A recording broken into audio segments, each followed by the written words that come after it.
Hi guys, I'm October, but you can call me Toby. Thanks for coming to spend some time with me today. Recently my editor Penny has sent me down some yarn and I figured today would be a good day to do a unboxing. So I received 3 of these massive bags from Penny and I thought it would be really fun to open some of them up.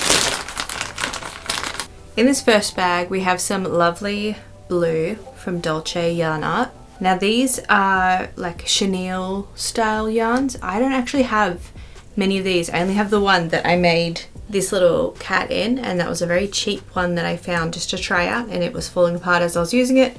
Not pleasant, don't want to use again, would not recommend. And so I'm really excited to use them, and they're so soft. Some light blue. These are Dolce Yarn Art as well. Ooh, a soft little baby pink. Beautiful. Ooh, and some browns, perfect. Lovely, these are gorgeous and I'm gonna have so much fun with these. Let's see what other colors we have. Ooh, okay, these ones are, I was gonna say primer. These ones are Premier Parfait Chunky. Well, this one's called Pale Grey. Super bulky, I assume they're polyester as well. Yeah, 100% polyester. That's a lovely soft grey. Have something in mind for this colour. Some more of that. Wonderful, because I'm going to need a good amount of this to do the project that I want to do. My favourite colours, green and purple. This one's a Dolce Yarn Art as well. So is this one. Such gorgeous colours. This is stunning. This is like a dusky rose. This one is a Himalaya Dolphin Baby.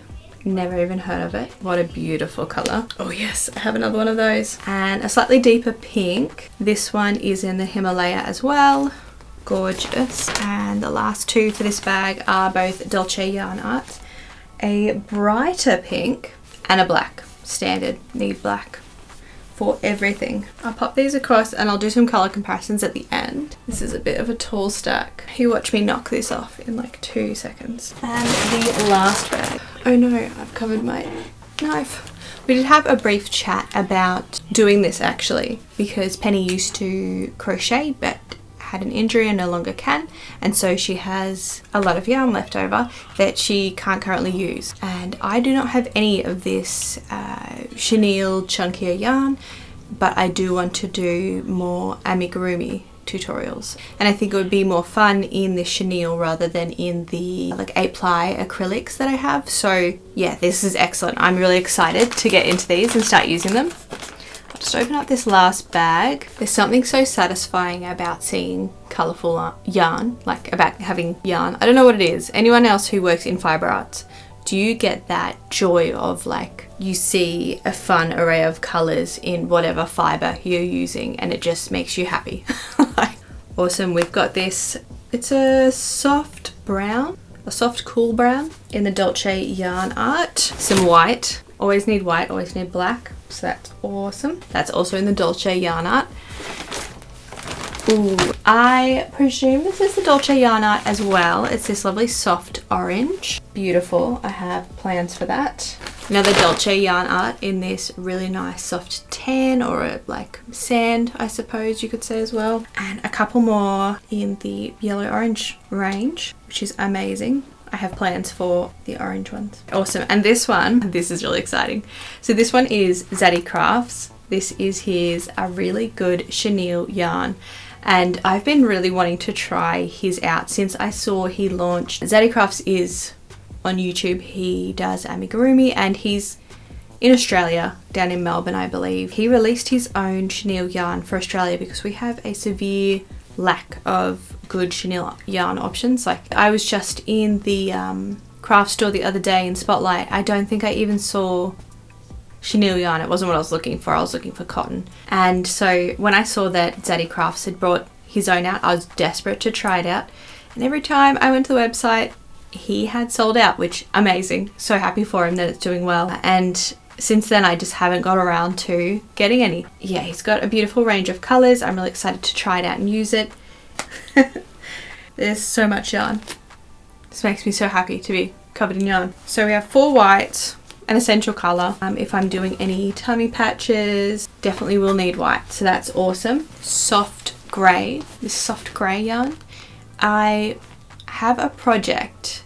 Now I did make a little version previously and you'll be able to find it on my channel. I made a small white Totoro amigurumi and I loved it. Came out gorgeous. I would like to try it again just to redo the pattern myself a third time and see how it comes out in the chenille yarn. That would be really interesting. But I do want to do a jumbo version. That would be grey, because Totoro in the show, he's a lovely grey colour. What else have we got? Black is a standard. Got to be able to do pupils and details, and any sorts of claws on anything would be in black.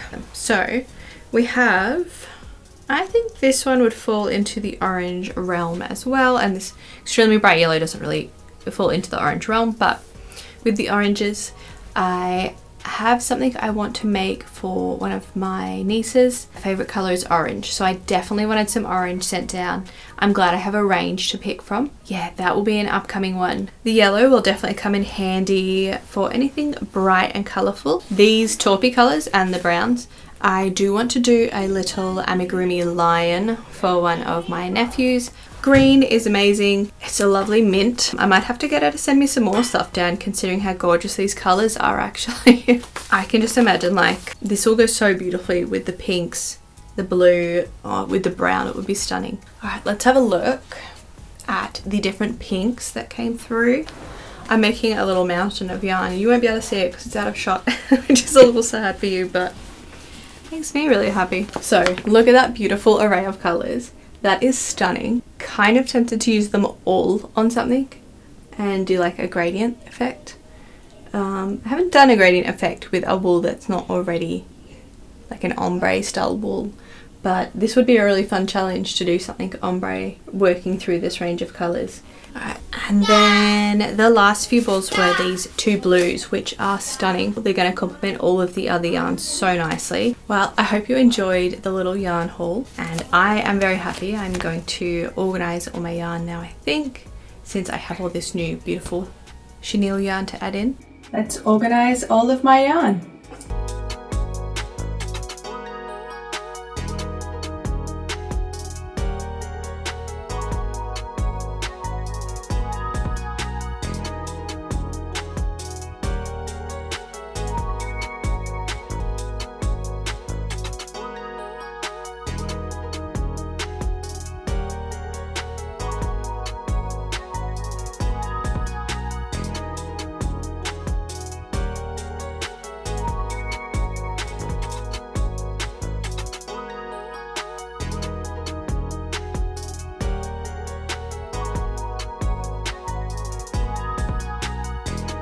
Just to take you in for a closer look, we have all of the new ones from Penny that I unboxed today, and these are the velours, and then there is other sort of chunkier yarns that are not acrylic.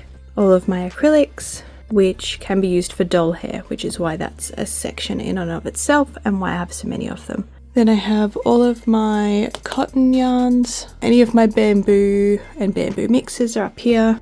And I popped the wool. These ones up here are pure wool. These are merino wool. These ones are actually alpaca. These have all, well, not all of them, but a lot of them have been used to make doll hair. So that's how I make a lot of their hair. If you have any ideas or things you would like to see done in the colours of yarn that I received through, let me know. Huge thank you to Penny for sending these down for me, and I cannot wait to start using them. And we'll move on with the vlog now. So I'm currently working up what will hopefully be a new pattern. This is in the pinstripe, perforated pinstripes stitch that I did a tutorial on recently. And this is just kind of my test run based on measurements and the idea to see if this will work up and be a usable pattern. But the idea is to make a little like bustier corset style thing, because I love that look, especially over like a peasant top or a flowy button up. And yeah, that's my idea for this one, because I've wanted one crocheted for ages, but I haven't had a stitch that wouldn't stretch. And this one, I was going to use it for another project and realized when I was doing a swatch that there isn't a lot of stretch in this direction, which is the direction I want to work with it in. So I'm doing this up in a cotton to see how it goes. I figured I could have a chat about motivation when things stop sparking joy mid-project, because this was something I struggled with for my last video. I absolutely adored the sculpting process, always do. It's a lot of fun. Did armatures for them this time, which was something a bit new, and so that was good fun to do that and have them be better supported and more structurally sound than Mr. Derpy Tiger was, since he was just all foil inside. I have so much fun doing the sculpting, but for this one, when it came to painting, I have a lot more fun painting and creating things when they're colourful. I mean, working in brown tones and neutral tones is fine. There's no struggle with that, but working in desaturated tones on top of them being very neutral tones, that was a struggle. What I'm talking about predominantly is how Might was coming out. I was really struggling to get those colours to actually work. And I don't think it was the colours I was mixing with. I think it was just a struggle. Like, I could get the colour there, but then to have it desaturated like it was in the character reference that I was working off of was really, really difficult. And it was just sapping my will to like finish the project, because I was like, one, this is being so hard to mix these colours, and they're not even fun colours. Like, there doesn't feel like there's a payoff even if I do get them mixed. And yeah, he ended up coming out much more grayscale than I intended, but I'm very happy with how he turned out. And Mouse went through a desaturated phase as well, but then I brought it back into warmer tones, simply because this one is a creation from me. Like, it's what I thought I saw in the game. So there was no restrictions on the colours there. Like, I really could have done it any colour. So I wanted to have a chat about how I sort of push through, because motivation isn't something you can rely on. So how I sort of push through with a project when it starts to lose its fun, like when the project stops sparking joy, I suppose. A lot of the time for me, it is a bit of a combination of like brute forcing it, just getting it done because you know it has to be done. When I was just creating things for myself, it wouldn't have mattered too much, the colours, so I could have just done whatever colours I wanted or warmed up the tones and just been like, well, it's fine, it's just for me, it doesn't matter. Also reminding myself of the like intense positive feeling of finishing a project and having like the finished thing in your hand, how good that feels. And I don't know if everyone else gets that too. For me, actually completing a project brings a great rush of endorphins. When I finish something and it comes out looking like what I imagined it to look like, that's the best. That's the best feeling there. I knew that these were getting to the spot where once they were painted, they would be pretty close on how I imagined them in my head. So brute force along with kind of like taunting myself or teasing myself with it will feel really excellent once it's done, I find. And I'm very curious what everyone else does to push through. So if you're a crafter of anything, like no matter what your craft is, if it's crochet or sculpting or painting or doll making, whatever your craft is, I'd be very curious to know, how do you push through when the project becomes a bit boring? Like when the motivation slips and it's not there to keep you going with it and the excitement fades, what do you do? I'd be very curious to know. So please, if you are comfortable, write down in the comments and let me know. I'd love to read through it. I do read any comments that come my way, and I'd love a bit more engagement in that regard as well. So this has been an interesting week overall. I think I've said before that I have a son. He's 3. I'm a full-time mum. I'm doing this in my free time, which there's not a lot of, but you know, we're making it work. At the moment, my friend is spending a lot of time here. She's helping out so that I can get a bit more time into content creation to get the channel up and going. And I also have a nanny who comes once a week at the moment. Unfortunately, this week, my nanny, for the first time, I think, since I've known her, which is almost for a couple of years now, she's actually sick. She called in sick, and my friend just happened to have an appointment and not be able to come on one of her days as well. So at the moment, I currently have like one full day during the week with my son. I've had multiple days with my son this week, just full days with my son, and I can tell that he's a little bit confused by that as well, because he's so used to having interactions with these other people. My son a few times has said like, oh, can we go pick up Auntie from the train station? Today was the day where she was meant to be here, and so he was sort of, we did swimming this morning like we always do. And then, you know, the afternoon came and he's sort of like looking out the door wondering, there's no knock, like what's going on, she's not coming. But we have great fun. Yeah, he's just at this amazing stage where he's so curious and he's learning so fast and he is so adept at so many things, but it kind of makes life a little tricky and dangerous for himself. He thinks it's all just good fun until he hurts himself. But yeah, so I went at the front to mow the lawn, and he of course came with me, and he's got a couple of little air dancers that we got him for his birthday. He's obsessed with them. Here we have them in front of like tire shops is the most common place I would think of seeing them. He's been obsessed with them since he first saw one, I suppose. So we got him 2 little ones for his birthday, a little red one and a little blue one, and they're just desk ones, so they're only like yay long, like, and they have a little motor that blows air into them. He brought them out and he sat down near the car at the garage and just played with them in the shade while I was up mowing the front lawn. But he was pretty curious what I was doing. But he's got this thing at the moment where he is coming up to me if I have a video playing, or if I'm singing or talking or doing something that makes a loud noise, like if I drop something or something.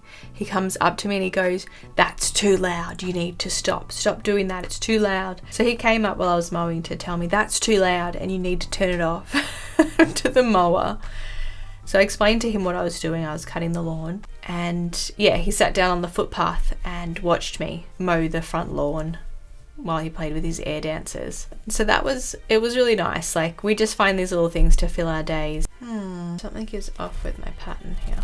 I hate that when you get to the end and you're like, oh, hang on, now I'm realizing something's off. So we go to gymnastics, and then so long as the weather permits, we try and go to the beach afterwards. It's really lovely to just, gymnastics is quite a lot for him because it's instructional gymnastics. So he has someone that's not me telling him what to do. It's not like full-on lessons yet, it's just kind of structured play to get them used to listening to someone else. So yes, it takes him quite a bit of effort to do gymnastics at the moment, just because he is just 3. The others in his class are 4, so they're a bit more used to it. They're a little bit older. But after all that effort and energy spent actually like doing the class, because it is a physical thing as well, it's so nice to go to the beach and just get him into some swimmers, and we just kind of paddle around in the water. We run away from the waves. After that, we just laid on the picnic rug. There was a seal at the beach. I've never seen a seal at this beach before. When we arrived, there were some girls that let us know, and as soon as we arrived, they came over and were like, there is a seal here, like a wild seal here, just heads up, he just seems really tired, but just so you know with your son, like, that there's a wild animal here on the beach. And the seal just seemed to be needing a good rest. The ocean was kind of rough, but as I said, I don't know much about seals personally, so not sure why he chose to come up to that beach to have a rest. And the police turned up so the girls could leave to keep an eye on him and make sure the public was safe with this wild animal there, although he was, you know, asleep. But yeah, they put these balustrades sort of around him. They got a little close, so he like sat up and did like a bit of a barky noise at them, like a disgruntled noise at them. And oh god, I've never seen 2 people jump so high, but it was pretty funny. And my son and I weren't too far away, so we got to sort of witness that as well, which was fun. The last thing on my mind for this vlog, say recently, but it was like about a month ago now, I did a quilting class. My mum got me a quilting class for my birthday with Helen Godden. The reason my mum loves quilting, and she's very good at it, she messaged me and asked if I would like to try this out, that she would like to pay for me to do this class. And when she said it was a quilting class, I was like, oh, I don't know. And she's like, no, it's not just quilting. The focus of this one is more on painting the picture and then you quilt once you've painted it. And I was like, oh, okay, well that sounds fun, because she has these like gorgeous paints that she's done these classes. Then I was intrigued because the paints she uses are stunning. I said, oh, can you send me a link so I can have a look? It did look very fun, and I really did want to try out the paints. And so I said yes. And she booked it all in for me and cut the material. She got everything together that I would need. She brought me down 2 different machines to use. One is her Banana quilting machine, and she also brought me down this Singer. It's like an old school looking Singer sewing machine. It's very cute, but it is electric, and she said it works beautifully, but she's got so many machines now. She could basically open a museum. That she was like, would you like this one to replace your cheap one, since your cheap one's kind of nasty to use? She's used it a few times down here while she's been staying. And I was like, yeah, if I can get a great machine for nothing, of course. Like, if I have a good tool to use, I'm more likely to use it. So, and the Banana's black, it's really sleek looking. So I was so happy that she was going to bring that down. She put together a bag with like these special pencils, panda pencils that you can sketch with on black material really well. It shows up, it doesn't wash off until you, like, it doesn't wash off, doesn't rub off like chalk or soap does. Just everything I could have potentially even needed. She put it all in a bag for me and had it all ready to go. And she came down, and the class was 2 like 5 or 6 hour days of going and sketching it up, and then doing the painting, putting everything together, and then sewing it all together. And it was so much fun. I enjoyed the quilting part a lot more than I expected. That was on the second day. The painting I knew I'd love. That was so much fun, and Helen was a really good instructor. Like, she was a great teacher to have. But yeah, I got some of the paints for myself. Mum had an extra of the emerald, so she left that for me. And then she got me a couple, and I got a couple extra just to give myself like a little range of 5 colours that will work together. But they're just these stunning metallic colours. They're paints by Lumiere by Jacquard. And it says a light body metallic acrylic, permanent, flexible, washable, and light fast. And these can be used on an array of things. So it also gets rid of the panda pen that you use to sketch out your design before you paint it. And yeah, it just makes the metallics really pop. It makes them a lot more vibrant. And knowing that these could be used on such an array of things, I was like, I want some more of these, because the paints that I've lived with have always just been kind of a cheaper paint. These I sort of want to work on getting all of the colours that she offers, which are all metallics. Check her out online if you would like something to look at. I'll pop a link to her website below. But yeah, it was just a really, really fun experience to go and have a go at quilting, and I found I really enjoyed quilting, so it's definitely something I would like to try a little bit more of. But this is the piece I made. I will take some photos of it as well in different lighting, and I can pop that up on screen as well. It was just for the lesson, and the learning, the experience, but God, it was so much fun. Yeah, I really love doing all this quilting that I did down here as well. So definitely something I would like to do a bit more of. Here's the back, which makes the quilting much more obvious. And the more detailed quilting is this stuff down in the water, like making the pebbles, making the swirls. I know it's not perfect, but it was a lot of fun, and I really enjoyed painting. So this is all painted. This is the progress that I've made sitting here tonight, yapping and working on this. But yeah, it's fun when I'm making stuff for myself. I don't do it that often, but it is fun because at least I have the reference that's gonna wear it, so it's a bit easier. Making things for other people, you have to work off measurements, and like, I don't have a mannequin. This project will be one that is coming up, hopefully the next video or the one after that maybe. I do have another little shirt that I want to make for a friend, but it will be in a different stitch because this one just does not have the stretch to fit how I want it to fit her. So hope you've enjoyed this little bit of a look into kind of how my week has gone this week and what I'm working on, things I've struggled with. Yeah, little behind the scenes for you. So I hope you've enjoyed it. I hope it was a nice little chill out for you, and I will see you next time. Have a great day. Bye.